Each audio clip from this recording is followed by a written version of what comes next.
tardes a todos. Les quiero dar la bienvenida desde los amigos de la Universidad de Tel Aviv a esta a la tercera y cuarta sesión del evento de Innovation Day 2022, las nuevas tecnologías que están cambiando nuestro mundo. Hoy vamos a ver neurobiología, biotecnología y bioinformática.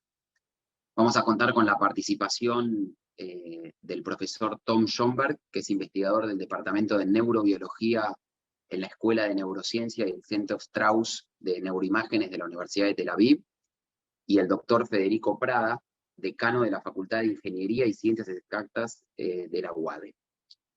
Va a coordinar el doctor Andrés Resnick, que es doctor en física, divulgador científico y profesor de las universidades Favaloro y Torcuato Di Tella. Y no queremos dejar de agradecer a todas las empresas que ayudan y auspician este evento, que sin ellas sería imposible poder llevarlos a cabo. Así que muchas gracias a ellos, muchas gracias a ustedes, y le doy la palabra a Andrés para que pueda dar inicio a la jornada. Bueno, ¿qué tal? ¿Cómo están? Muy buenas tardes. Quiero también agradecer a los amigos de la Universidad de Tel Aviv en Argentina por invitarme a coordinar esta cuarta sesión del evento Tel Aviv University Innovation Day 2022, las nuevas tecnologías que están cambiando nuestro mundo. Vamos a comenzar viendo un video del profesor Tom Schomburg, que es, como recién mencionó Claudio, investigador del Departamento de Neurobiología de la Escuela de Neurociencia y el Centro Strauss de Neuroimágenes de la Universidad de Tel Aviv. Su laboratorio se centra en el estudio de la plasticidad estructural y funcional del cerebro humano y de las bases neuronales del cambio de comportamiento, utilizando tecnología avanzada de resonancia magnética y realidad virtual para comprender mejor las funciones del cerebro humano. Así que vamos a arrancar ya, después tenemos la charla de Fede, vamos a charlar un poco con Claudio también sobre esto y después tendremos una charla final, pero arranquemos con el video de Tom Schomburg. Hello everyone. I'm Tom Schomburg from Tel Aviv University, and today I want to talk to you about my research about the neural basis of behavioral change and how do we do it in the lab. And here you can see me and an evening we had for teenagers. They made me Captain Transformer because I study behavioral change, and unfortunately they didn't leave the suit. Today I want to tell you about how do we study this thing here in my office. This is, I call it my brain. And what is the link between brain and behavior, and how can you understand how this works and affects our behavior? So when we begin, I want to tell you about this. The brain actually creates the reality in our world. I know it sounds a bit provocative, etc., but think about this image. So what do you see in this image? You probably see two things. You either see a duck or a rabbit. Here they are. So it's the same image. But how can it be that the brain actually decides what we see, right? Because it's the same image, and the brain decides what we see here on the screen. And the idea that I want to show you that this is actually linked to behavioral change, because actually we can train the brain in a different way to see it differently. And in my research, I try to understand these processes. Let's look about this. So it's called visual illusions, but is it an illusion? What is darker, A or B? So I'm sure you all tell yourself that the darker is A, but actually they're the same darkness. But because our brain knows that this should be actually inflicting a shadow, then it lightens B, although they're the same exact physical color. So this is what I mean by the fact that the brain creates our reality. So once we understand this, let's think about behavioral change. So when I discuss about behavioral change, there are different problems. When you can think about dieting, for example, if you look at this image here, the baseline is time, the y-axis is weight loss. You can see people lose weight after 6 months, but then they go back to baseline, or it takes them a little bit longer. You know, the sinusoidal shape. Failure of addiction treatments. So this is a survival curve. Everyone are abstinent at the beginning, but after 90 days, 50% gain back their certain behavior. So there is a need of behavioral change, but the problem is it's challenging to change it. And we need to understand that it's all in our brains. Now, to change preferences, and what we do in the lab is to try and think about ways to change behavior in a good, positive way. So let's, for example, look at this video. How can we make people choose more the stairs?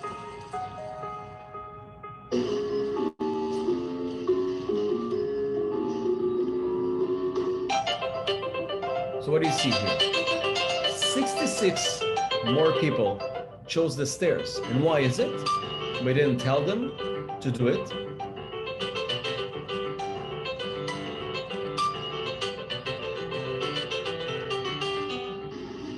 Okay, so we didn't tell them what to do. And this is, of course, a commercial company supported this. So they made the stairs a piano. So it's interactive. It's actually internally rewarding. Of course, we all know that it's healthier to take the stairs over an escalator. But why do it? Why? Because of the interaction. We want to make people change their behavior in a positive way without reprimanding them. So when you go to McDonald's, this is actually taken here in McDonald's in Israel. We see the name here, this is in Hebrew, and then the calories, or in the US. So think about the rabbit duck. Both of these things are here. The appealing way, those of you who like McDonald's, it's here. Obviously, many people in the world like this. But then there are the calories. And why are the calories here? Because people try to divert the attention and make people think, oh, look, this is really not good for you, all the nutrition facts. But still, people buy it. When I remember living in Texas in my postdoc, I used to buy the salad for $5, but people would go in and buy the burger for $1. And of course, the calories are there. So our environment is filled with signals about the different ways we can see reality. The question is, how do we make people make better choices while this reality is there?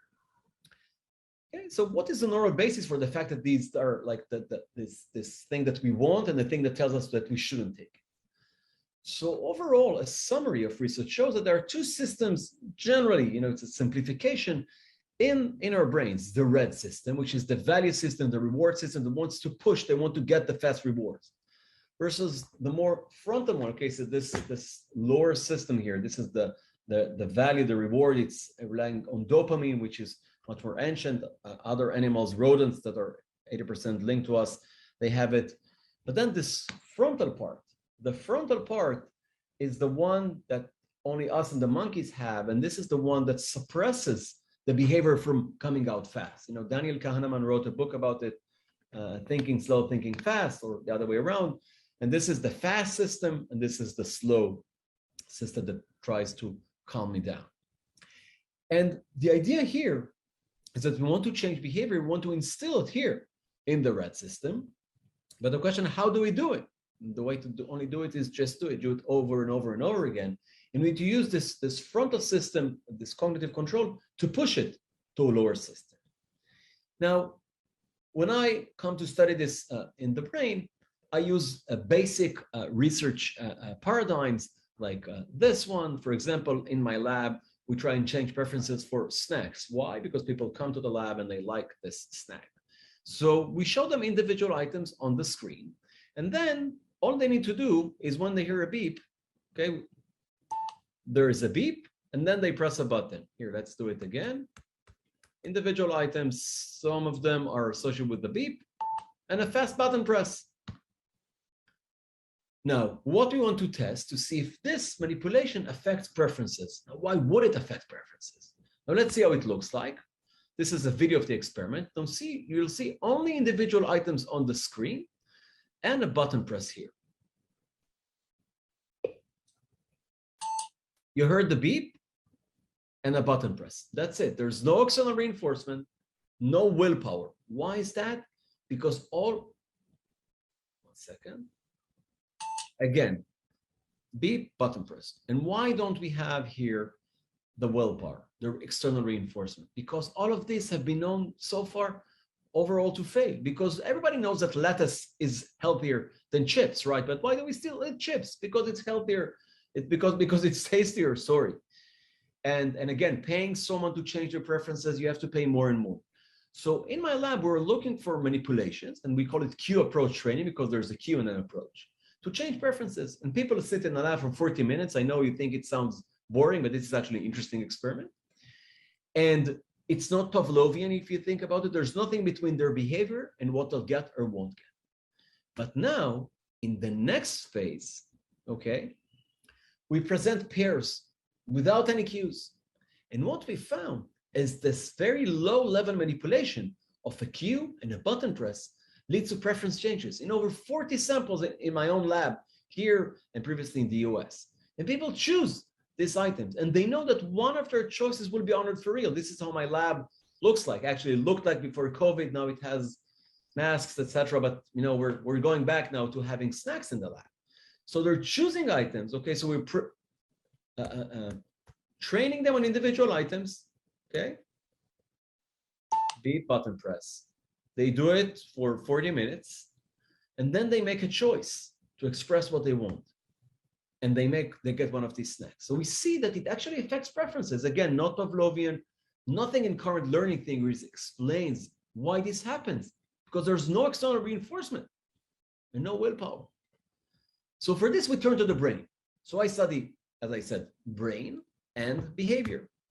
So we have an MRI on campus, actually the Strauss Computational Neuroimaging Center. And now we have also the brain bank, thanks to the Strauss family. And we study the functional magnetic resonance imaging, fMRI, the functional way the brain works. So while people are scanning, they're lying in the scanner and performing this task to see what is going on here. And what we found is that while they're making these binary choices of these trained items, the value region, which is here, is more active. Okay, here in the front is more active. Okay, this is not the snack region. Sometimes from my talks, people think it's a snack region. No. So what's going on here? So we know there's a problem of behavioral change. We know we can affect the brain the way it sees, as I said, constructs reality. We have a basic manipulation here.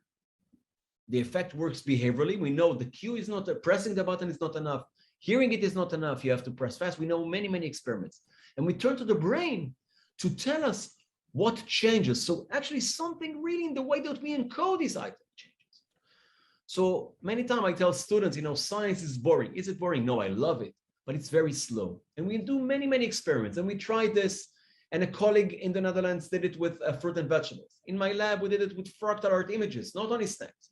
We did it with faces. So we can actually change preferences, but for now, only in the lab. But can we do it in the real world?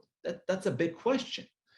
And can we affect behavioral change in real life? In organizations, think about COVID, what just happened, that we had to wear masks and behave differently. So it is possible to affect preferences.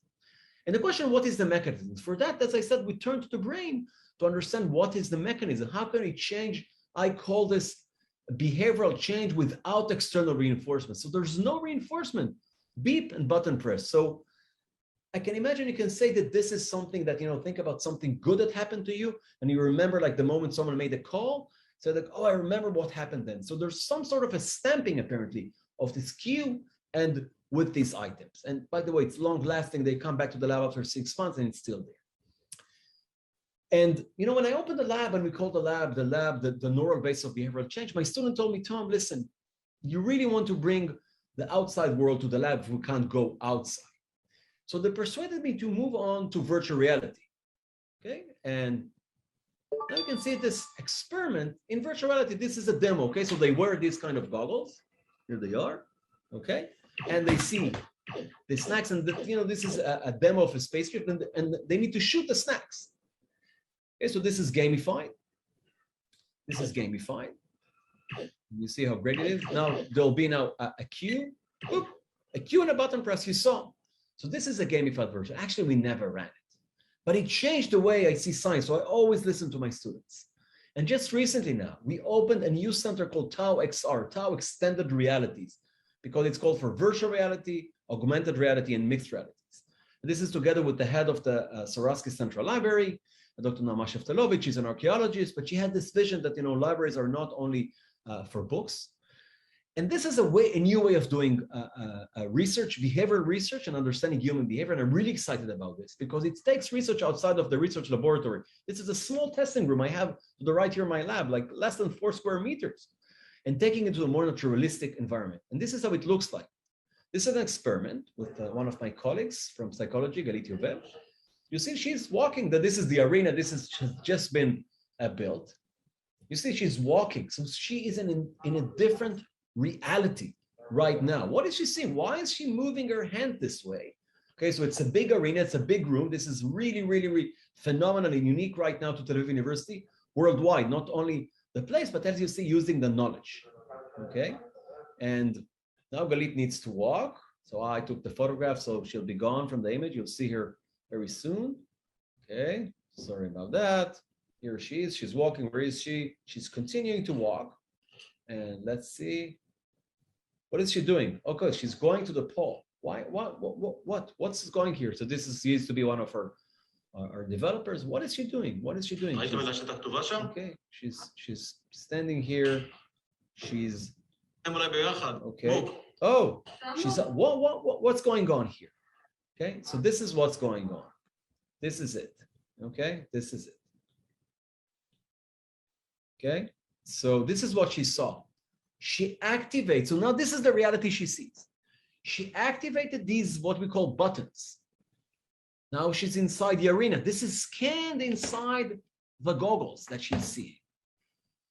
And this demo now shows why this is so great to study human behavior in such a new way.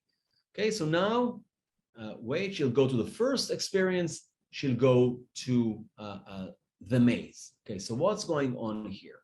Now she activates the maze. This is all happening inside her goggles. I'm standing outside. I took a picture.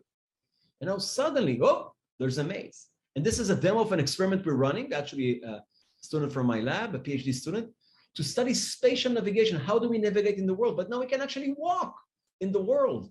You see there are cues in the world. Think about going in a city. How do you navigate? How do you choose where to go based on what you see on the floor? Take a right next to the red sign, or do you see all the skyscrapers? Okay, so this shows you how fast it is to build environments in virtual reality. And also, okay, now it's gone. And now what you'll see is that basically while she's walking, we are recording her steps. So now we can analyze behavior that we record passively. We don't need to do anything. We have sensors in the room. And now we can do the speed of walking. Where did she go? So this is really quite phenomenal, a big game changer. Okay, now there's another experience, gallery. Whoops. Now there's an art gallery. And this is the same image on different backgrounds. This is a collaboration with Dr. Steffi Handler from the art gallery on preferences and different contexts. Okay, so this is just a demo to show you the abilities of virtual reality to build new environments really quickly. Okay, now going outside, this is, of course, has depth. While she was watching it, look now at the dots. We can track the eye tracker. Inside the headset, there's an eye tracker here. It's all built in. So this is really a new way of doing science behaviorally.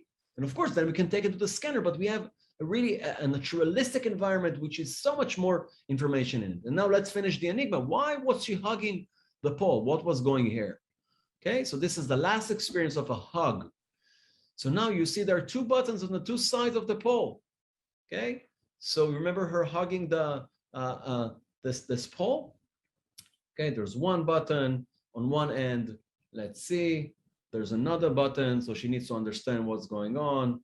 And okay, 1, 2, here we go. Okay, she needs to hug the pole, and this is mixed reality because it's a real physical object inside the environment. And now, okay, oh, it's not working yet. Okay, now you'll see basically, okay, this constructive pole loves her back.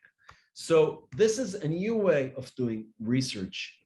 So I want to thank you. This was a really brief summary of what I do. How do we understand and study the neural basis of behavioral change? Think about it, how the brain creates a reality, how we can change it and influence it. So we do it in the lab. And now we can also do it with virtual reality and study the brain and the plasticity after this whole thing happens. And we're waiting for you to come and visit us. So thank you. And these are all the students that do all the hard work. These are in good days in Tel Aviv Port. This is during COVID social distancing, but now we're back to normal, hopefully for good. Thank you very much. Muchas gracias. Bye bye. Bueno, muy impresionante todo lo que nos mostró Tom Schomburg. A mí realmente me llamó la atención. Si tuviera que marcar dos cosas, bueno, primero, esta posibilidad que tiene la realidad virtual de llevar experimentos de laboratorio a contextos que son mucho más parecidos a los de la vida cotidiana, ¿no? Porque lo que está ocurriendo en la psicología experimental, que yo he estudiado durante los últimos años, es que estamos viendo que muchos fenómenos que se observan en el laboratorio, después es muy difícil replicarlos en la vida real. Entonces, con esto de la realidad virtual, creo que va a ser mucho más fácil hacerlo y está buenísimo que ellos lo puedan hacer.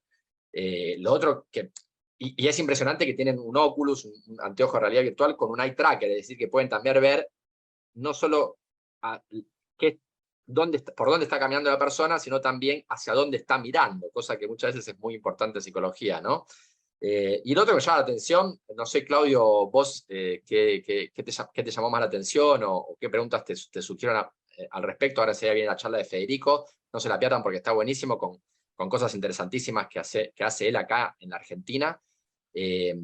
Pero Claudio, a mí la otra cosa que me llamó mucho la atención es esto del aprendizaje que él llama entrenamiento de aproximación por pistas, donde no es pavloviano en el sentido de que yo escucho un bip, aprieto un botón y veo una golosina, y después en principio prefiero esa golosina, aunque después no tenga un premio, ¿no? Eso me pareció muy interesante. Acá tengo una duda, y vale la crítica, de que él al principio dice, bueno, sabemos que es difícil premiar a alguien para que coma lechuga en vez de chocolate, y entonces no hicimos eso, sino que hicimos este otro esquema, pero ahí estás eligiendo entre dos golosinas, no estás eligiendo entre lechuga y otra golosina, ¿no? Entonces esa es un poco la crítica que le haría, a ver si él puede lograr que con este método que él tiene las personas elijan lechuga en vez de una golosina, ¿no? Pero bueno, Claudio, no sé qué pensamientos te surgen a vos al respecto.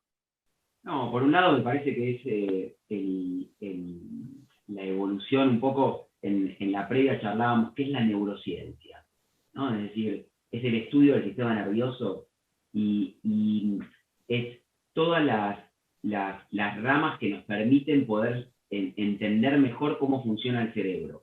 Entonces, hay muchas áreas que en el laboratorio está buenísimo y el experimento está espectacular, y como bien vos decías, a veces llevarlo a la realidad es muy difícil. Es como decir, si yo tengo experimentos espectaculares y no los puedo llevar en educación a la universidad o al aula de la secundaria, de la primaria o del jardín, es como que se queda mucho en el experimento y poco en la práctica.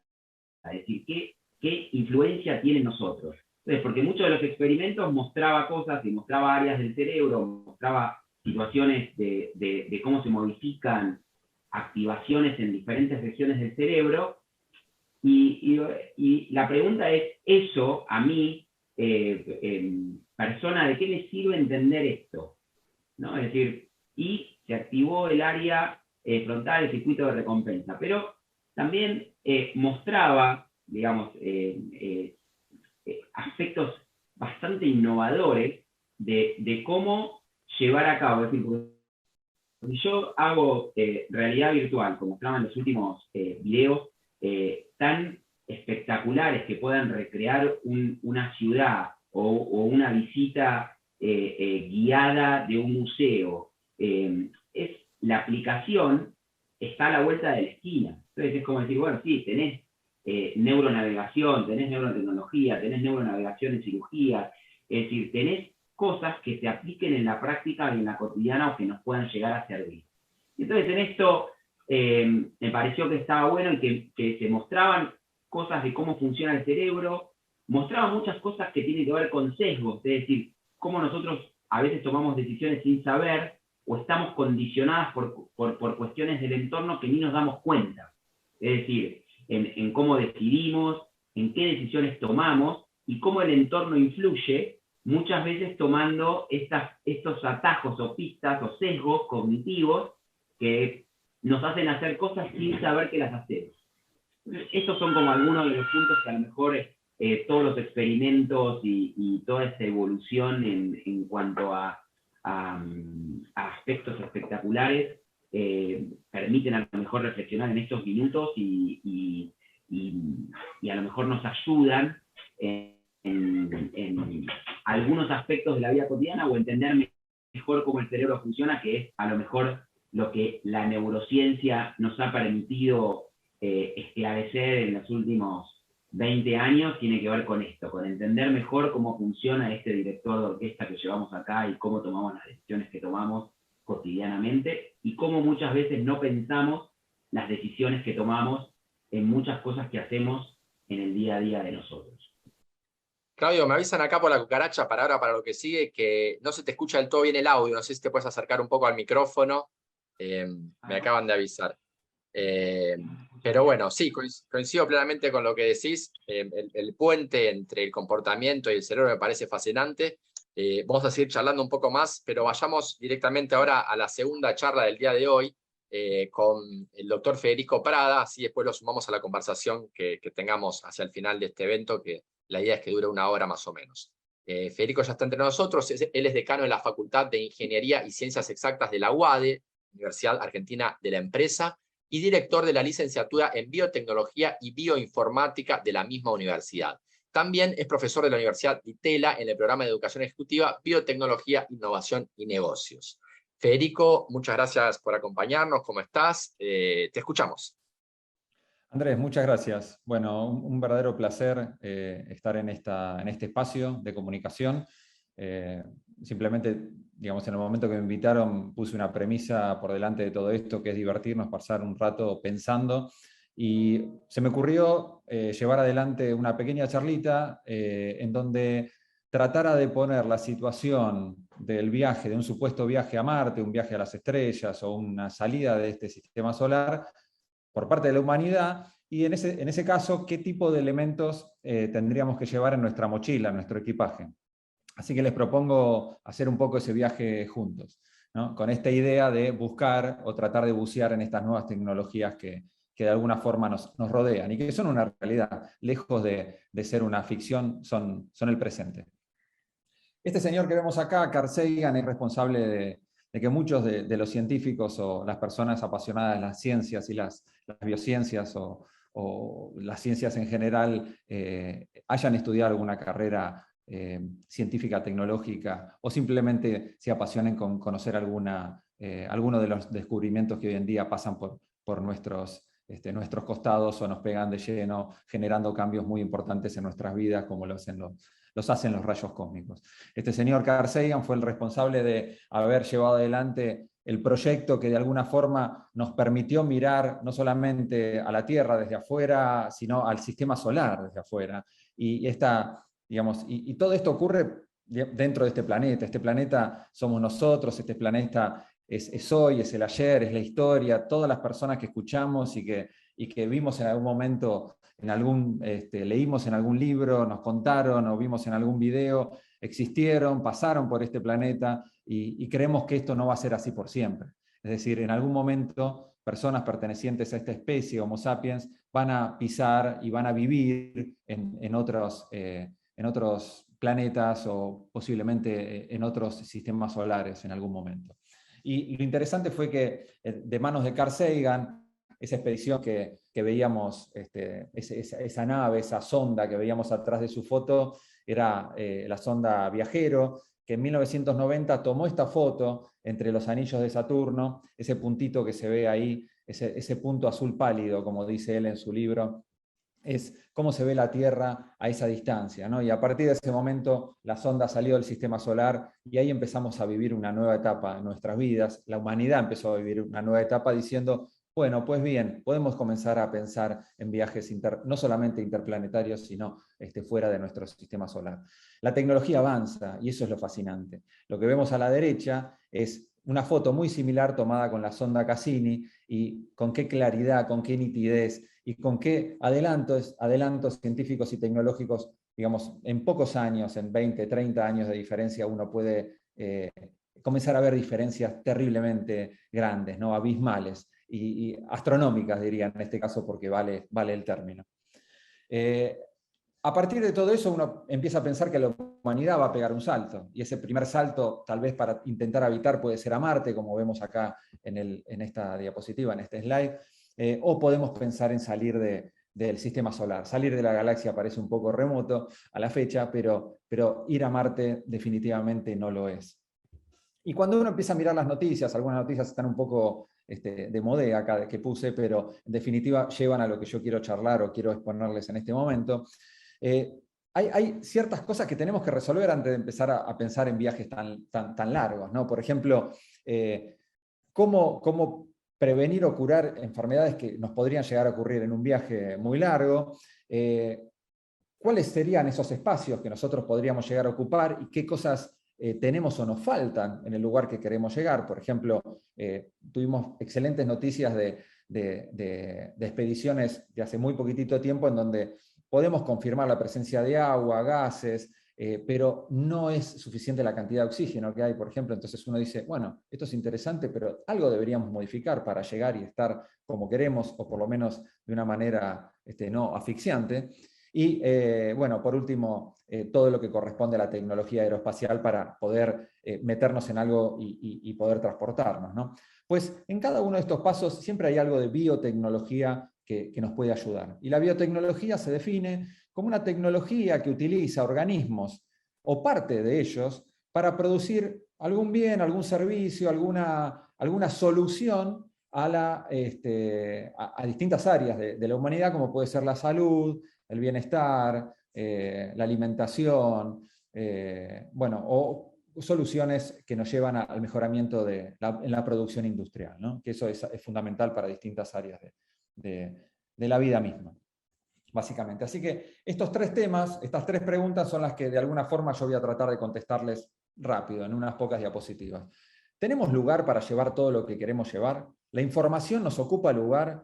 Cuando hagamos el viaje, ¿dónde vamos a meter todo eso que nos vamos a querer llevar el acervo de conocimiento de la humanidad? Pues eso ocupa lugar, definitivamente. No alcanza con el cerebro, teniendo como compañeros de esta charla, digamos, profesionales de las neurociencias. Creo que vale la pena el comentario. Después, ¿podremos llevar virus que curen? Es decir, no llevar virus que nos generen problemas, sino virus que curen patologías, que curen enfermedades. Y por último, si digamos, ya determinamos que agua hay, y hay de sobra en algunas lunas o digamos, incluso planetas del sistema solar, ¿tendríamos que llevar oxígeno? ¿O podríamos producir oxígeno en el lugar?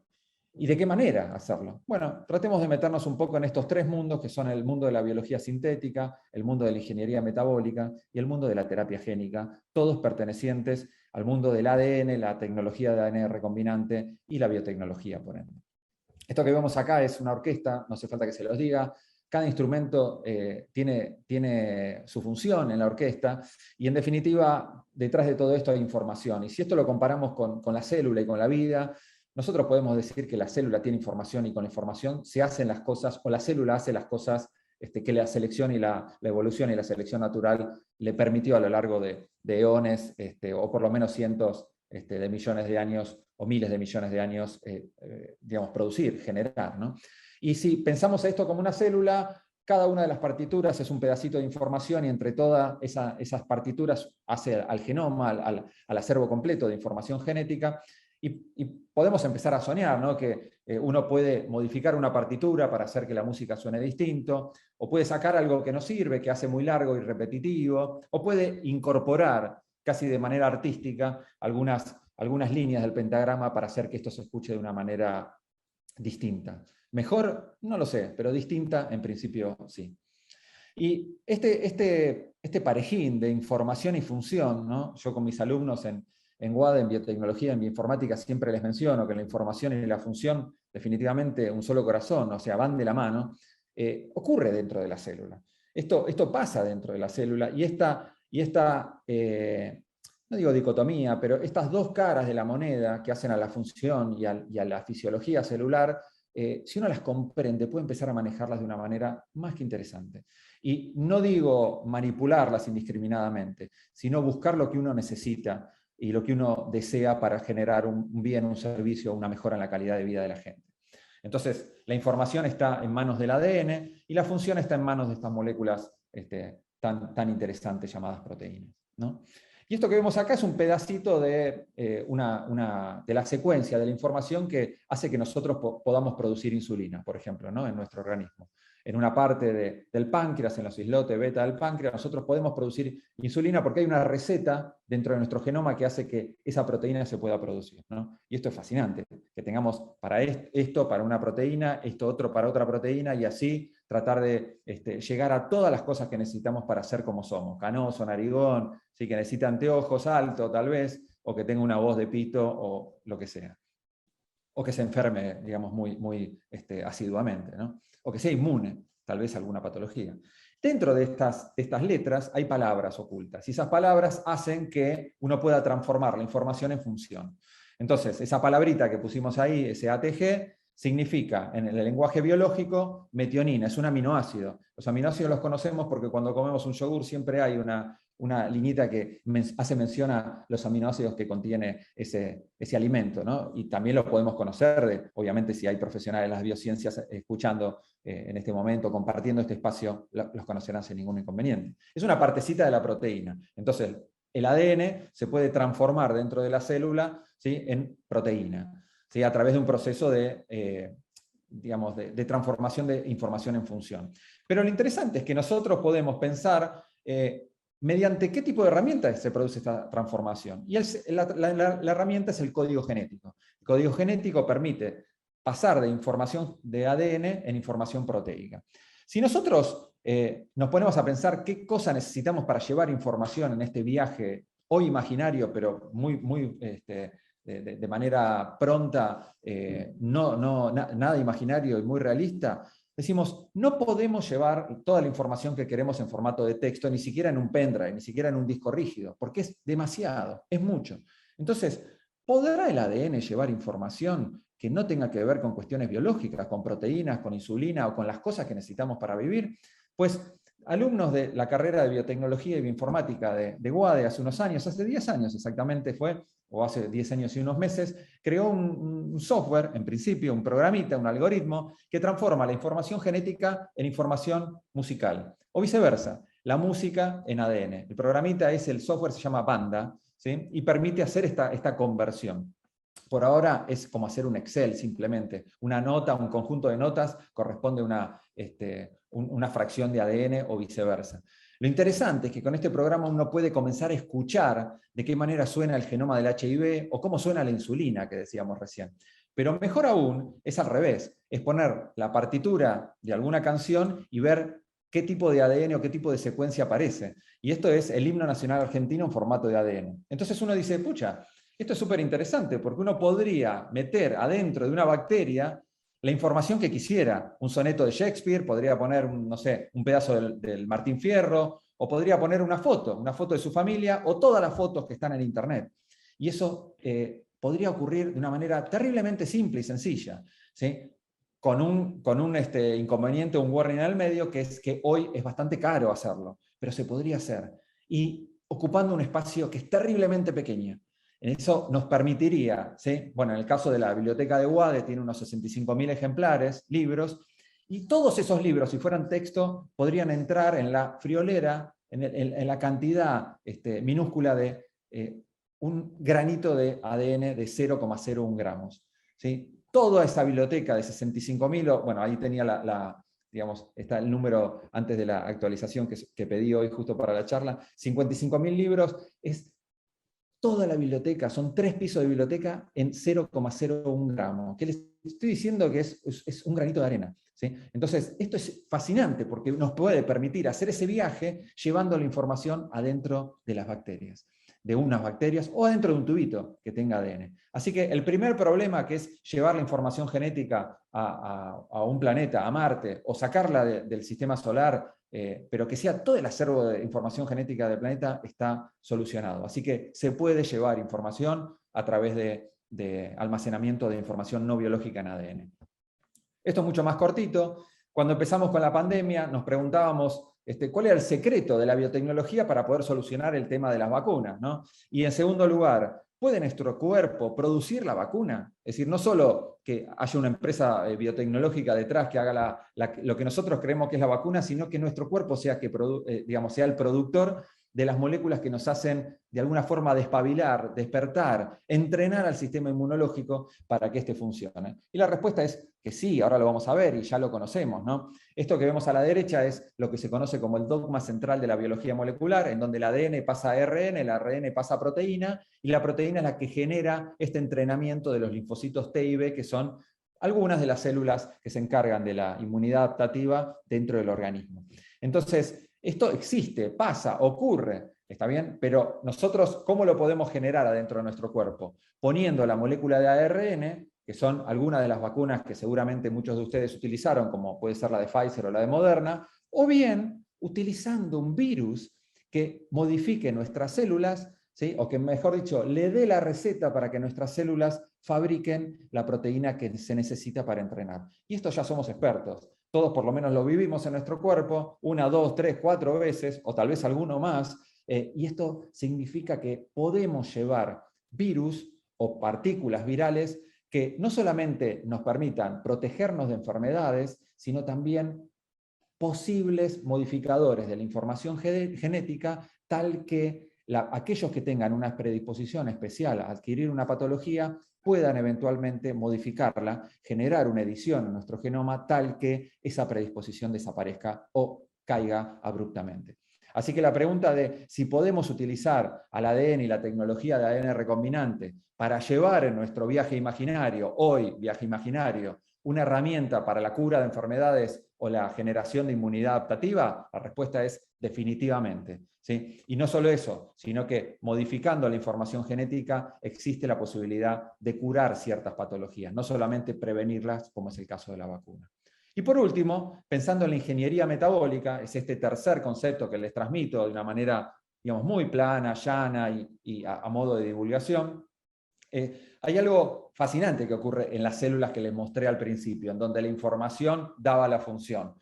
Lo que nosotros llamamos, los biólogos y los profesionales de la biociencia, ponemos, digamos, en manos de la célula como concepto de información, lo llamamos genotipo, es decir, lo que la célula aporta como recetas, como libro de recetas para producir todo lo que necesita. Si esas recetas se ejecutan y tenemos los platos que producen esas recetas o los platos, los postres, los salados, dulces, lo que sea que producen esas recetas, vamos a generar un fenotipo, que es la manifestación de la información genética que porta nuestro genoma. Entonces acá tenemos un pedacito de información de ADN a la izquierda, que se transforma en una característica que no solamente es visible a los ojos nuestros, sino que puede ser visible a un examen de sangre. Es decir, yo no puedo mirar a una persona y decir, ah, qué buen grupo AB o 0 tenés. No, necesito hacer un examen de sangre, determinar cuál es el fenotipo de su grupo sanguíneo, las características que determinan ese grupo sanguíneo, y eso poder determinar su fenotipo, su apariencia, ¿no? Lo que quiero decir con esto es que no solo es una apariencia física y visual y externa, sino que puede ser interna.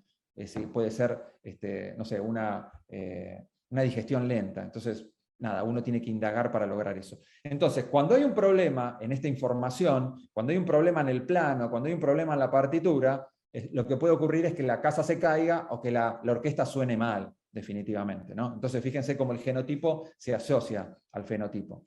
Si nosotros tuviésemos un plano completo de todas las funciones biológicas y fisiológicas y metabólicas que ocurran, que de hecho lo tenemos ese mapa, ¿no? Que ocurren dentro de una célula en un organismo, podríamos, esto parece no sé, el subte de la ciudad de Buenos Aires en el año 2000 no sé cuánto, ¿no? Imagínense que crecemos de esta manera, pero cada uno de estos, en vez de ser una línea de subte, son vías metabólicas que llevan a que ocurran determinadas cosas adentro de nuestro organismo. Y entre ellas, uno puede empezar a bucear, a indagar y decir, mirá, si yo toco acá, acá y acá, voy a poder hacer que esta célula produzca mucho más oxígeno del que produce. Pensando en una bacteria que produce oxígeno o hace fotosíntesis, o en una planta que eventualmente produce oxígeno. Entonces, yo voy con mis herramientas moleculares, digo, aumentemos esto, y hagamos una disminución de esta otra cosa, y con esto tengamos un organismo que produce más oxígeno.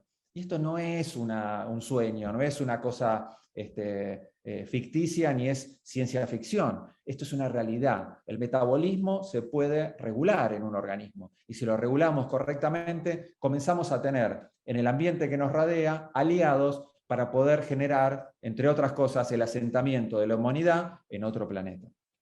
¿Sí? Así que, número 3, puede ser, cuando uno se hace la pregunta, ¿puede ser o es posible utilizar la técnica de ADN recombinante, esto de la ingeniería genética, para crear metabolismos a medida o bichos a medida? Y la respuesta es definitivamente, sería como cambiar la partitura en esta orquesta, la respuesta es por supuesto, claro. Es posible usar esta técnica para lograr este ADN recombinante o este bicho que responda a las necesidades de la humanidad. Entonces, para responder y finalizar, nosotros definitivamente, y esto no es un sueño, les vuelvo a repetir, es una realidad, podemos crear un ADN, un pendrive de ADN, podemos tener una bacteria a medida, y podemos tener una vacuna con terapia génica o estrategias de terapia génica que nos permitan, en cada uno de estos casos, solucionar problemas concretos, no solo de un viaje muy, muy largo, sino también de un asentamiento muy complicado, en un ambiente en donde al principio puede ser terriblemente adverso, pero gracias a la biotecnología se puede llegar a hacer un soft landing o un aterrizaje más suave para llegar a ese ambiente que no estamos acostumbrados, ¿sí? Así que ese viaje se va a poder hacer gracias a los microorganismos modificados, al almacenamiento de información para, digamos, para llevar mucho en poco lugar y poco peso, y en vectores virales que nos den respuesta, nos vacunen o nos curen de posibles patologías que podemos adquirir durante ese viaje, digamos, soñado hoy y posible en un futuro. Después, acá había puesto, digamos, para charlar luego, seguramente, existe la posibilidad de que volvamos a, digamos, ¿cómo decirlo? Volver de la extinción a la vida de una especie, se llama de-extinction. ¿Se puede hacer esa de-extinción? Bueno, es una posibilidad a través de la biotecnología, y por supuesto podemos hacer algo que se llama utilización de firmas moleculares o farmacogenómica, que es en función del perfil genético de las personas, poder curar o medicar de una manera mucho más precisa de lo que habitualmente hace la medicina hoy en día. Así que muchas gracias por su atención, y por supuesto, como ya charlamos con los anfitriones, estoy abierto a que divertirnos un rato más con preguntas y con comentarios de ustedes. Bueno, buenísimo, Fede, muchas gracias por tu charla. Ahora nos quedan unos minutos más para que podamos charlar sobre lo que acabas de comentar. Se me ocurre un puente entre tu charla y la de Tom Schomburg, que es la de que una vez que sabemos, gracias a lo que nos mostraste, que hay mucha tecnología que nos va a permitir vivir en Marte, podemos antes de ir simular un poco esa realidad virtual en el laboratorio de Tom. Así sabemos más o menos cómo vamos a caminar en esa realidad, ¿verdad? Me pareció súper interesante lo que comentabas, Fede. Te hago una pregunta que me quedó picando. Me anoté acá el número. 65.000 libros en 0,01 gramos de ADN. Impresionante. Ah, por cierto, antes de esto, ¿sabés que hace poco entrevisté en la Liga de la Ciencia, en la TV Pública, a un experto argentino que estaban por de-extinguir un mamut? No sé si conoces ese proyecto. Sí, lo conozco, hizo mucho ruido, y la verdad que, nada, quiero vivir esa situación. Me encantaría vivir esa situación, sí, de volver parece que los dinosaurios es más difícil porque están mucho menos preservados los ADN, porque tienen millones de años, pero el mamut tiene algunas decenas de miles de años, entonces el ADN está mucho más preservado, y hay un proyecto para que, tal vez en el plazo de pocos años, podamos ver un mamut viviendo, increíble. Pero te estaba por preguntar sobre el otro, y después lo dejo un poco a Claudio que haga un comentario también, que seguramente tiene cosas para decir. Te quería preguntar, una duda que me quedó.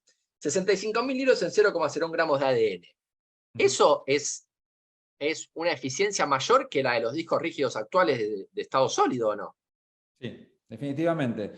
Partimos de una premisa que serían libros solamente de texto, ¿no? Esa aclaración no lo hice, ¿no? Que si son imágenes, o si tuviésemos algún repositorio, no sé, audiovisual, eso llevaría como mucho más ADN, mucho más sustrato para poder meter esa información. Pero si fueran todo texto, entraría. Y eso lo hace mucho más eficiente que cualquier otro disco o sistema o dispositivo de almacenamiento, definitivamente. El tema es que hoy es terriblemente más caro.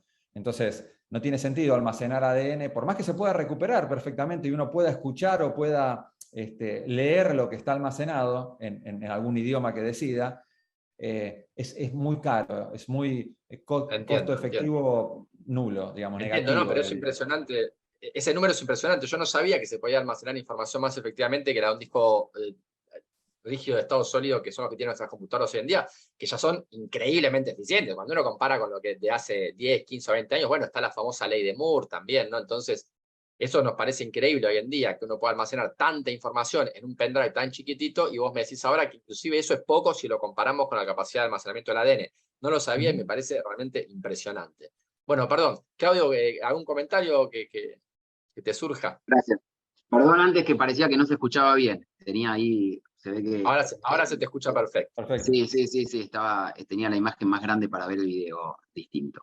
Sí, yo, ¿sabés que, Andrés, me quedé con la misma, había anotado lo que vos preguntaste recién y tenía que ver con eso, con primero lo que acaba de contestar Fede en relación a qué ventaja tendría llevar información en ADN versus en un formato electrónico puramente, y creo que en el puente que vos decías de las dos charlas, yo antes decía, bueno, ¿qué es la neurociencia? Que no sé si se escuchaba bien en relación al estudio del cerebro y cómo llevar los experimentos a la realidad, y cómo un experimento de biotecnología o de nanotecnología nos puede permitir poder viajar, cómo la imagen de realidad virtual y la neurotecnología aplicada a poder recrear situaciones puede llevar investigaciones a la práctica o a la vida diaria y cotidiana. Lo que le quería preguntar a Federico también, que me quedó, digamos, flotando el hecho de cómo hacía, en todo lo que tiene que ver con la música, esta analogía de músicas o notas que estaban, digamos, unidas, no sé si entendí como si fuera una tabla de Excel, pero ¿cómo era qué se planteó como objetivo, como con cada pedacito de ADN que ustedes utilizaban, le asociaban una banda musical o una nota musical? Si cuál era el objetivo inicial, lo cual igual estaba espectacular en el ejemplo de cómo suena una molécula de insulina y demás, cómo estaba, digamos, asociado. ¿Qué fue lo que se pensó cuando se quiso musicalizar estos aspectos neurobiológicos, ¿no? Y creo que en esto lo que vimos en la primera charla, te dejo esta pregunta, Fede, y cierro, que lo que vimos en esta primera charla de avances en neurociencia y en neurotecnología, y las cosas increíbles que mostraste vos, sobre todo, digamos, en biotecnología y en nanotecnología, que es cómo la tecnología cada vez se encarga de estar en espacios más pequeños, concentrando más información o mayor cantidad de cosas en menores espacios, ¿no? Entonces, como que parte de la biotecnología y de la nanotecnología, de achicar y que vengan en bases cada vez más pequeños, cosas cada vez que contienen información cada vez más grande. Pero te dejo lo de la música. Gracias. Bueno, espero acordarme, pero hay algo interesante para comentarte de esto último. Pero empiezo por tu primera pregunta. Cuando se creó el algoritmo, que lo creamos con alumnos de primer año, no le estoy diciendo que bioinformáticos avanzados, no, fueron alumnos de primer año que se juntaron con unos músicos, también alumnos de la universidad, y dijeron, bueno, vamos a pensar el algoritmo, pero no del lado de la música. O sea, el objetivo no era escuchar el gen de, qué sé yo, no sé, del grupo sanguíneo, como decíamos antes. No, el objetivo fue al revés, es armar un sistema que nos permita tomar unas 12, 11 notas, no me acuerdo exactamente cuánto era, 11 notas, y convertir esas 11 notas en una secuencia, 11 nucleótidos, que serían 11 letras del ADN, en una nota. ¿Está bien? Entonces, esa parte de escuchar el ADN no nos importaba. A nosotros nos importaba la inversa, que era tomar la nota y darle una secuencia. ¿Por qué? Porque lo que buscamos era almacenar en la bacteria, en el ADN, una información que no fuera biológica. Está bien, en este caso nosotros elegimos la información musical. Con lo cual, estaba todo optimizado para ir para ese lado. Después lo que se escucha cuando uno pone un fragmento de ADN y quiere saber qué suena, ahí es bastante loco, porque empezás a escuchar ruido, no es ruido, son notas, pero no tiene una coherencia musical. Es decir, uno nunca va a escuchar una melodía, va a escuchar silencio, ping, pong, tong, silencio, ting, ping, ping. Ese tipo de sonidos es el que sale al escuchar un fragmento de ADN. Lo que sí está optimizado el algoritmo es para meter una nota y que tenga una variante digamos, una cantidad de notas, de nucleótidos o letras del ADN mínima para que eso signifique esa nota, que podría ser una letra también, que a mí me interesa, no sé, poner un texto, es más fácil, es mucho más cortito. Entonces no hay una lógica, no sé si preguntabas eso. El objetivo era demostrar, hacer una demostración, una demo, de que es factible almacenar información no biológica en ADN en manos de estudiantes, porque esto había sido publicado un par de meses antes en Kingston, a unos kilómetros de Cambridge, en manos de bioinformáticos del instituto de Kingston, del INBL. Entonces, simplemente dijimos, esto está en manos de cualquiera, incluso de estudiantes, y lo demostramos. No solo lo hicieron en el Excel, sino que después mandamos a pedir las secuencias de ADN, las juntamos, eso se necesitan unas tijeritas y unos pegamentos de ADN, cortamos, pegamos y lo mandamos adentro de la bacteria, y de ese momento la introducción del himno nacional argentino está dentro de una bacteria y puede ser recuperado en el momento que uno lo necesite. Y la segunda pregunta que me hacías, que era en referencia al tamaño, vos sabés que hay algo fascinante, ¿no? Uno piensa que siempre va más adentro, ¿no? O trata de meterse más en la escala nano, la ciencia. Y es verdad que hay una etapa en donde uno va bajando, va como bajando una colina, va metiéndose cada vez más adentro, va buceando en el conocimiento, pero en un momento llega al fondo.